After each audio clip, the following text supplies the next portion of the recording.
마트에서 여성을 납치하고 살해한 김일곤에 대해서 어제 구속영장이 발부됐는데요.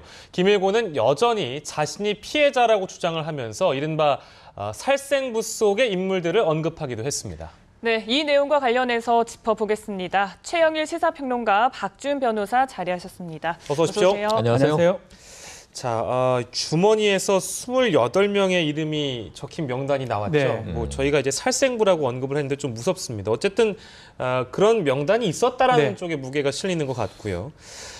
명단 속의 인물들이 일단 어떤 관계에 있었던 사람인지 궁금한데 어떻게 보고 계시는지요? 그러니까 지금 이 가해자, 용의자, 피의자, 지금 이제 범인이죠. 김일곤 씨의 이 친인척이나 아주 친한 주변 인물들이 아니에요. 이게 사회학적으로 굉장히 중요한데 오다 가다 부딪혀서 김일곤 씨의 느낌으로 그의 정서 속에서는 이 사람에게 나는 뭔가 분노가 든다, 적개심이 든다 하는 대상들이에요.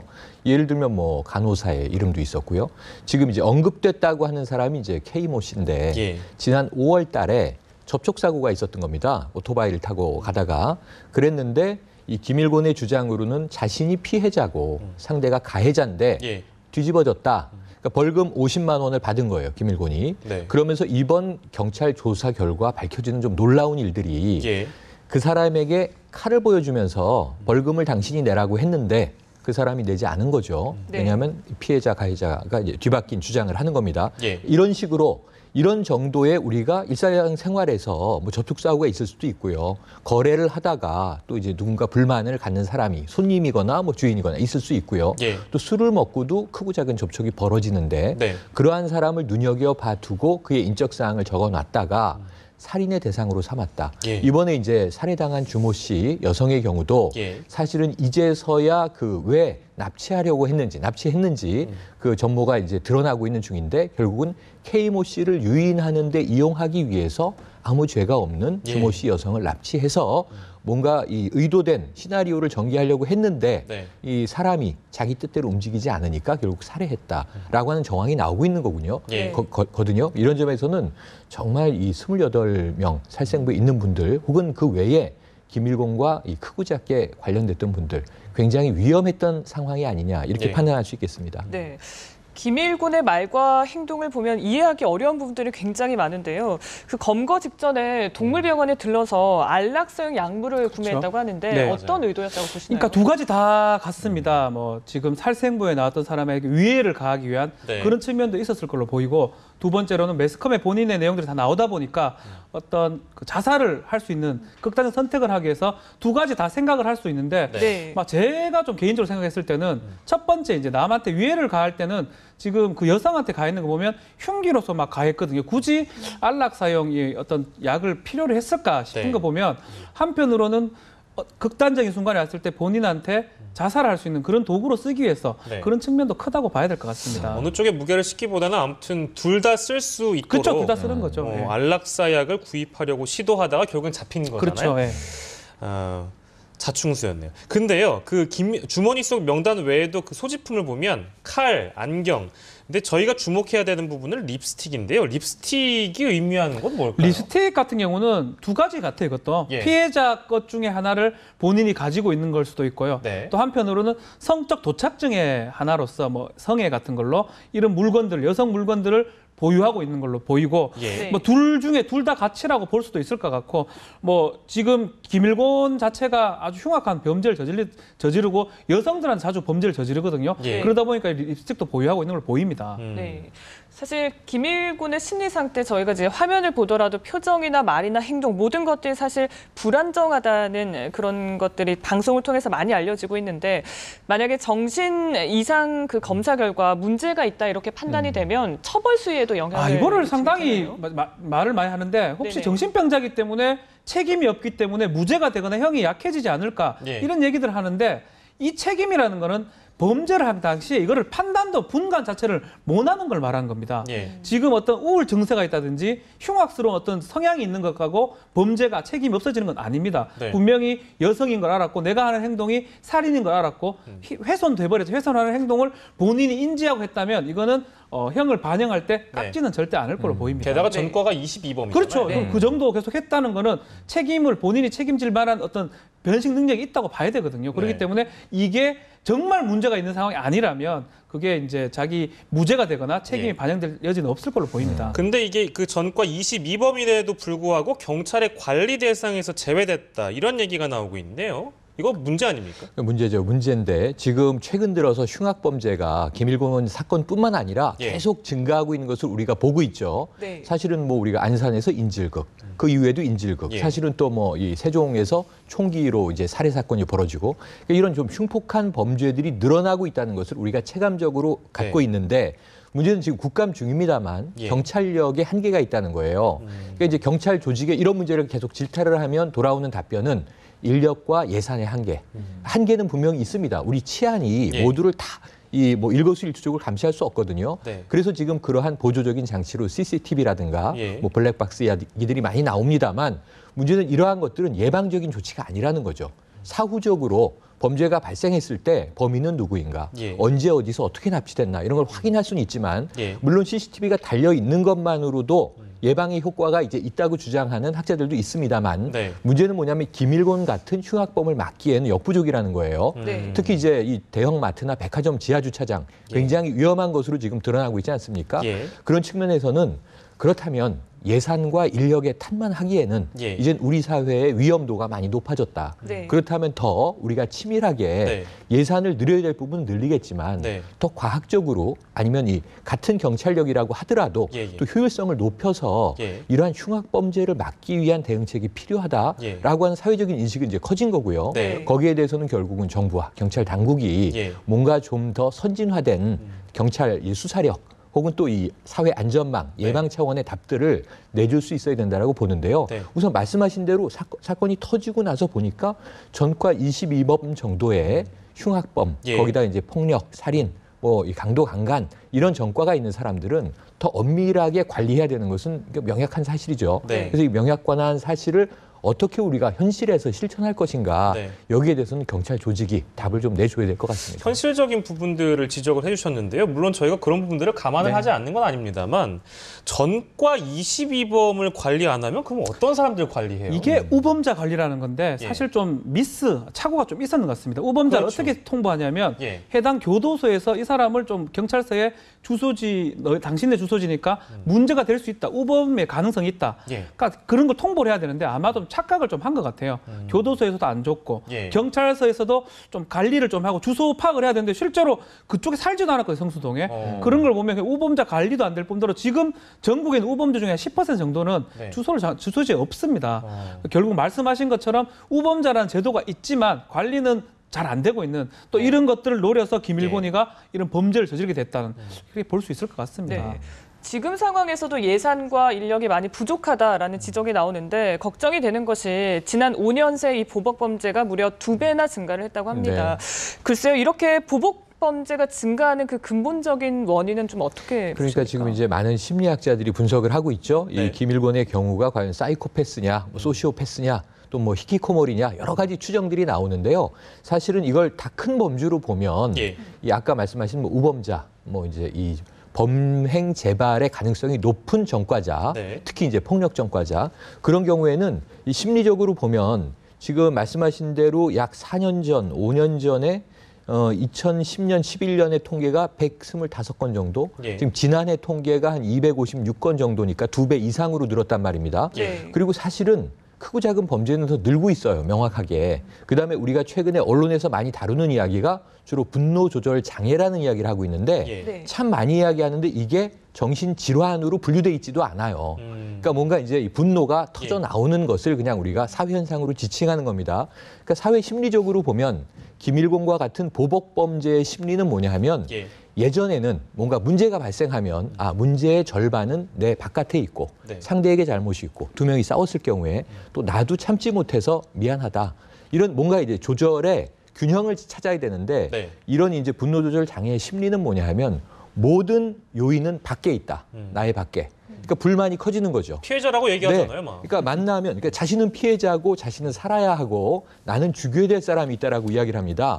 이것을 스스로 정당화하는 논리는 그야말로 우리가 미쳤다라고밖에 표현할 수 없지만 정신의학적으로 미쳤다가 아니라 사회적으로 이 위험 인물이 돼버리는 거거든요. 그래서 이러한 경우는 이 사회 구조적으로 나 자신의 자기 합리화 기제를 강화하면서 내가 지금 이렇게 힘든 건, 내가 이렇게 어렵게 사는 건, 내가 직업이 없는 건, 내가 가난한 건, 또 내가 이렇게 우울한 건 모두 다 남의 탓이야. 혹은 사회의 탓이야. 세상 탓이야. 뭐 국가의 탓이야. 이런 식으로 불만이 이제 바깥 방향을 향하게 되는 이러한 이제 기제들이 점점 강화되고 있는 흐름이라는 거죠. 그러니까 여기에 대해서는 저는 조금 사회 공동체 차원의 다양한 또 조치들이 좀 함께 있어주지 않으면 이 특정한 사례들을 우리가 분석할 필요도 있지만 이러한 빈도들이 늘어나는 것에 대해서는 우리 사회가 어떻게 막을 것인가 이건 치안력, 경찰력과는 별도로 함께 또 고민해야 될 숙제를 던지고 있습니다. 정말 걱정이 되는데 이런 보복 범죄의 경우에는 그냥 일반적인 그 우발적인 범죄와의 처벌 수위 어떤 차이가 있나요? 그렇죠. 우리나라 같은 경우는 살인죄에 대해서 살인죄라든지 상해죄 뭐 일부러 고의로 했건 우발로 했건 차이를 안 두고 있습니다. 외국 같은 경우는 1급, 2급 나누고 있거든요. 차이는 안 두고 있지만 양형을 함에 있어서 우발적으로 살인했던 경우하고 처음부터 계속 계획했던 거하고는 양형이 상당히 차이가 납니다. 계획된 어떤 보복 범죄라면 상당히 중형이 될 여지가 크고 우발된 범죄였다면 사실 경하게 받을 여지가 더 크다고 보면 될 것 같습니다. 저희가 장소 얘기를 좀 해보면 지하 주차장에서 여성 상대로 강력 범죄가 증가하고 있다. 이거 굉장히 심각한 문제인데요. 지하 주차장이 제가 보기에는 마트 지하 주차장이나 백화점 지하 주차장 이런 곳이 굉장히 공개된 곳이고 CCTV도 많잖아요. 근데 왜 이런 데서 그 범행이 자주 이루어지는지 모르겠어요. 왜 저희가 이로 어디서 봐야 될까요? 자, 우선 크게 보시면요. 저희가 많이 이용하는 장소 중에 하나입니다. 자, 백화점 그리고 대형 마트. 거의 대부분이 여성 운전자, 그것도 1인 운전자들이 많다는 거예요.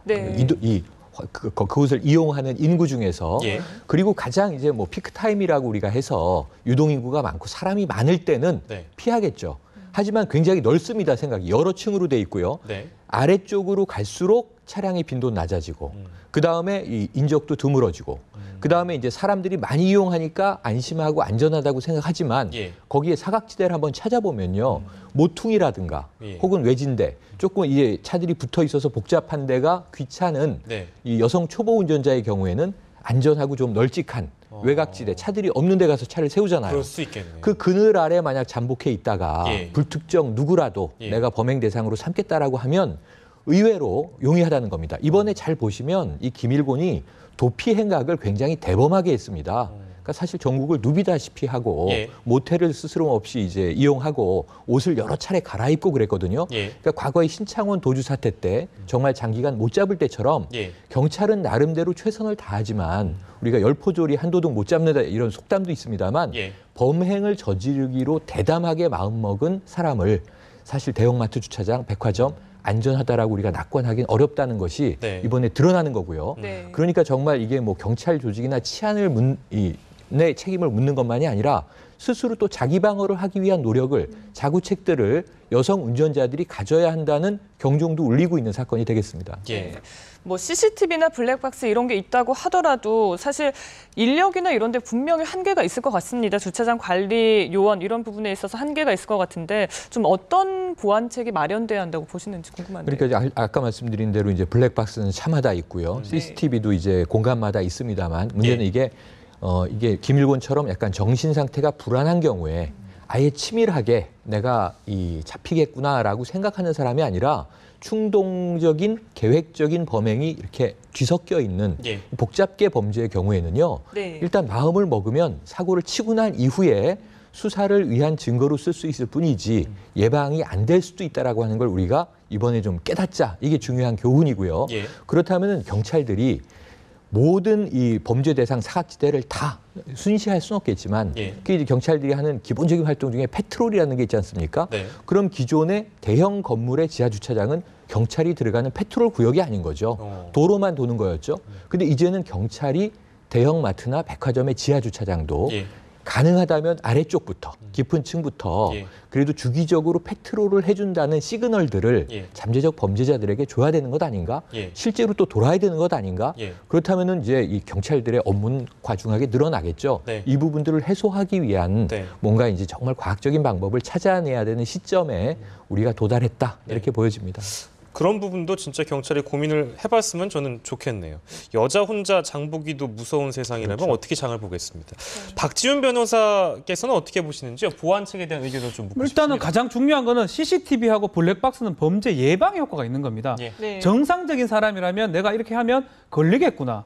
김일곤 같은 사람이 우리가 봤듯이 정상적인 사람이 아닙니다. 이 사람들한테는 CCTV나 블랙박스가 큰 의미가 없어 보입니다. 결과론적으로 저는 뭐 경찰도 중요하지만 마트라든지 백화점 업체에서 그걸 달아놓고 실시간 지금 감시를 많이 해야 됩니다. 그래서 뭐 계속 끌고 할 수는 없지만 틀어놨으면 그만큼 책임을 져야 되고 그쪽에 비용을 더 들여서 고객들이 안심하고 할 수 있도록 그걸 배려를 해야 될 걸로 보입니다. 보안 업체들도 분명히 있으니까요. 그런 부분을 좀 강화할 필요가 있는 것 같습니다. 다음 얘기를 좀 저희가 짧게 해보면 학교 성폭력을 은폐한 교원들에 대해서 최고 파면까지 징계를 할 수 있도록 법이 개정된다. 이런 얘기가 들리네요. 그렇다면 뭐 지금까지는 교원들한테 뭐 어떤 징계를 했던 겁니까? 사실은 지금 현행 이것이 뭐 파면이나 해임이 불가능한 것은 아니고요. 가능해요. 징계위원회에서 징계를 하면 됩니다. 그런데 문제는 뭐냐면 실천이 안 돼 왔다는 게 문제고요. 이번에 이제 뭐 서울시 같은 경우에는 조희연 교육감이 원 스트라이크 아웃제 이런 발표도 했습니다만 이제는 이런 일이 발생하면 지금 학부모들의 요구는 뭐냐면 성범죄가 벌어진 상황에서 한 번이라도 이런 일에 연루된 교사라면 교육 현장에서 퇴출해야 되는 게 아니냐라는 여론이 높아졌거든요. 그것에 이제 반영인데 여기도 고민은 있어요. 교육 공무원의 징계에 대한 이제 법제 개정이 추진되는 건데 교육 공무원은 공립학교 교원까지만이에요. 그래서 이 잘 보시면은 이제 내년 9월부터 시행되는 김영란법 적용해서 굳이 언론인 그리고 사립학교 교원, 교직원 이것을 명시하지 않았습니까? 그렇다면 이것이 지금 이제 경기도에서 벌어진 건 공립학교가 맞는데 사립학교는 이런 일이 없겠는가의 문제도 있고요. 우리가 도간이라는 공지영 이 작가의 소설 영화화된 것이 공분을 일으켰던 것을 보면 특수학교에서 또 장애 학생들을 대상으로도 이런 일이 벌어지기 때문에 이것을 교육 공무원이 아니라 또 강화할 수 있는 법제가 필요한 게 아니냐. 이게 모든 학부모들의 공통된 마음이 아닐까 생각이 됩니다.